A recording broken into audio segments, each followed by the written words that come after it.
ሕይወቷ በፍርሃት ተሞላ። ንጉሥ ሄሮድስ ሊገለው የሚፈልገውን ሕፃን ልጇን በጀርባው አዝላ በጨለማ ሌሊት ከትውልድ ሀገሯ መሸሽ ነበረባት። ይህ ታሪክ የአምላክ እናት የሆነችው የቅድስት ድንግል ማርያም የብርቱ ሰቆቃና መከራ፣ የረሃብ፣ የብርድና የመንገላታት ጉዞ ነው። ዛሬ እመቤታችን ቅድስት ድንግል ማርያም ከቅዱስ ዮሴፍና ከሕፃኑ ኢየሱስ ጋር ወደ ግብፅ ለተሰደደችበት አሳዛኝ ልብ የሚነካ ታሪክ እንነግራችኋለን። ይህን አስቸጋሪ ጊዜ እንዴት እንዳለፈችና ምን አይነት መከራ እንደደረሰባት በጥልቀት እንመረምራለን። እስከ መጨረሻው አብራችሁን ቆዩ። ለቻናላችን አዲስ ከሆናችሁ ሰብስክራይብ ማድረግን አትርሱ። የእመቤታችን የቅድስት ድንግል ማርያም ስደት በወርሃ ጽጌ።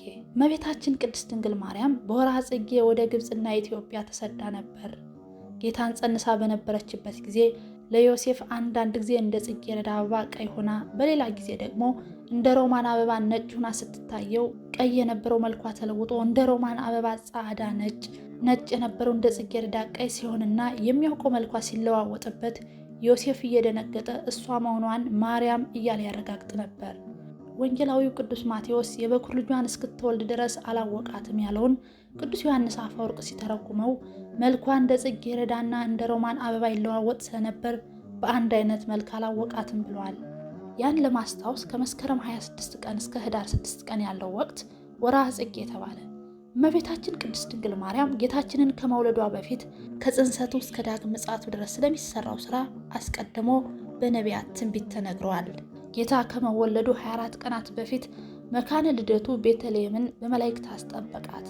ጌታችንም 2 ዓመት ሲሞላው ሄሮድስ ሕፃኑ ክርስቶስን ሊያስገድለው እንደፈለገ መልአኩ ባወቀ ጊዜ ተነስተህ እናቱንና ብላቴናውን ይዘህ ወደ ግብፅ ሸሽ ብሎ ለዮሴፍ ነገረው። እመቤታችንም ከዮሴፍ ጋር ልጇን ይዛ ወደ ግብፅ ተሰደደች። እመቤታችን ከተወደደ ልጇ ጋር ወደ ግብፅ በተሰደደችበት ጊዜ ብዙ መከራ አጋጥሟታል። ልጇን ከሞት ለማዳን ብዙ ችግር አይታለች።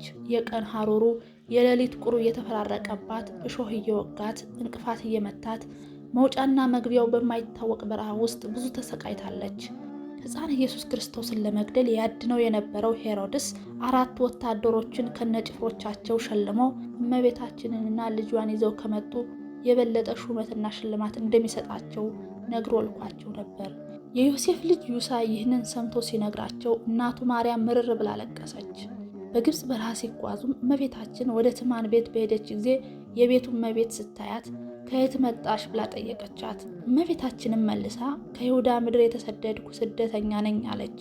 አንድ ሴት ደረቅ ነሽ መሰለኝ፣ በድርቀትሽ ቤትሽን ትተሽ ትዞሪያለሽ። እንዳንቺ ያለ ቆንጆ ሴት ከአዳራሽ ወደ እልፍኝ ይላል እንጂ ሀገሩን ትቶ ሀገር ለሀገር አይንከራተትም ብላ ተተናኮለቻት። ዮሴፍም ለለማኝ ቢኖር ይሰጣል፣ ባይኖር ደግሞ ካለበት ያድርስ ይባላል እንጂ እንዲህ እንደ ፍላጻ ልብ የሚወጋ ነገር ምን ያናግርሻል ብሎ በመለሰላት ጊዜ ኮቲባ የተባለችው የእመቤቲቱ ገረድ ይህ ሽማግሌ ደፍሮ እንዴት እመቤቴን እንዲህ መልስላታል ብላ ዮሴፍን በጥፊ ቃልታ ሕፃኑን ደግሞ ነጥቃ ጣለች። ሕፃኑም እሪ ብሎ ሲያለቅስ እመቤታችን እሱን ተከትላ ምርር ብላ ለቀሰች። ልታነሰው በምትሞክር ጊዜ ዮሴፍ ተይው አምላክነቱን ይግለጽ አላት። በዚያን ሰዓት ትማንንና ገረዷን መሬት ተከፍቶ ዋጣቸው። ከዛም ቤት እመቤታችን ቅድስት ድንግል ማርያም ከልጇ ከዮሴፍ እንዲሁም አብራት ወደ ስደት ከወጣችው ሶሎሜ ጋር ለ6 ወር ያህል ከተቀመጡ በኋላ ጉዞአቸውን ዱር ለዱር አደረጉ። ይህም እመቤታችን ልጇን እንዳይገድሉባት ነበር። በበረሃውም ጦጥስና ዳክርስ የተባሉ 2 ወንበዴዎች አገኟቸው። የጌታን ልብስ ገፈው ቁመው ሲማከሩ ልጇን የሚገድሉባት መስሏት አለቀሰች።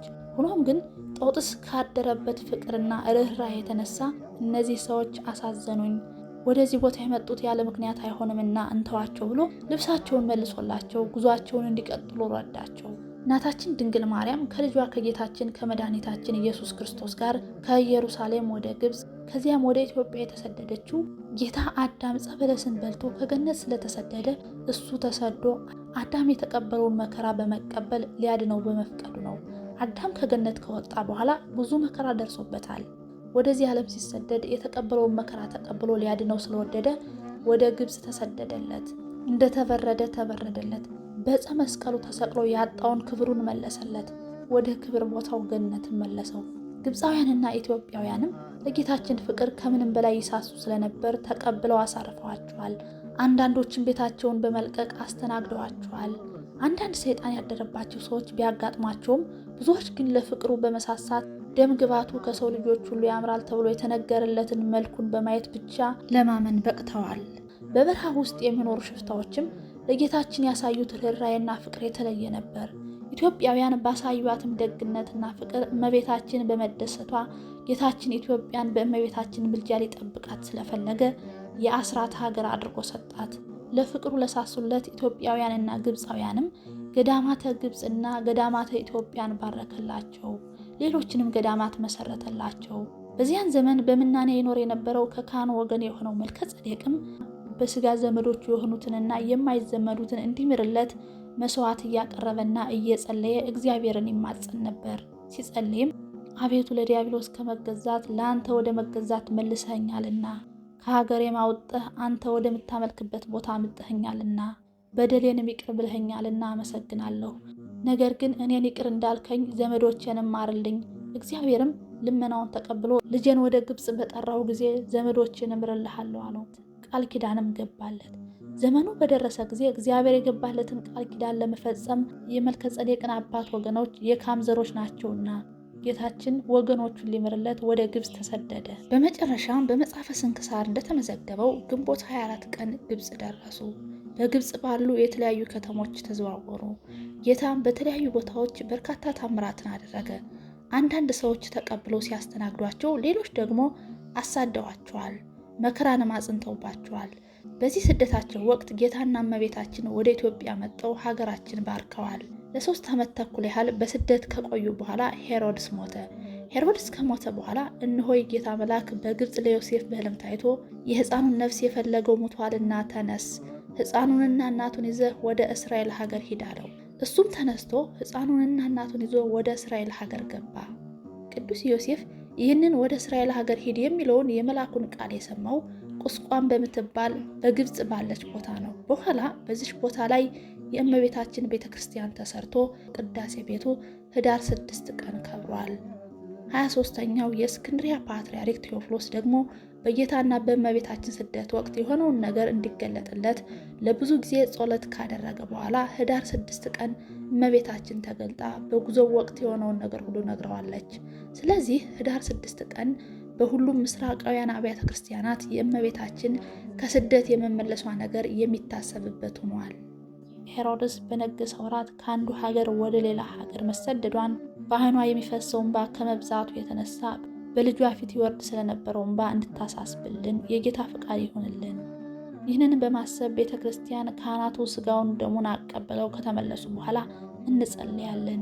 ምዕመናንም ምንም ጾመ ፈቃድ ቢሆንም የእመቤታችንን ስደት ለማስታወስ ይህን ጾም ይጾሙታል። በስሟ ማህበር መስርተው ዝክር በመዘከር ያከብራሉ። የእመቤታችንን ስደት በረከት ተካፋይ ለመሆን ሁላችንም ልጇ ወዳጇ ጌታችን አምላካችን መድኃኒታችን ኢየሱስ ክርስቶስ ይፍቀድልን። አሜን።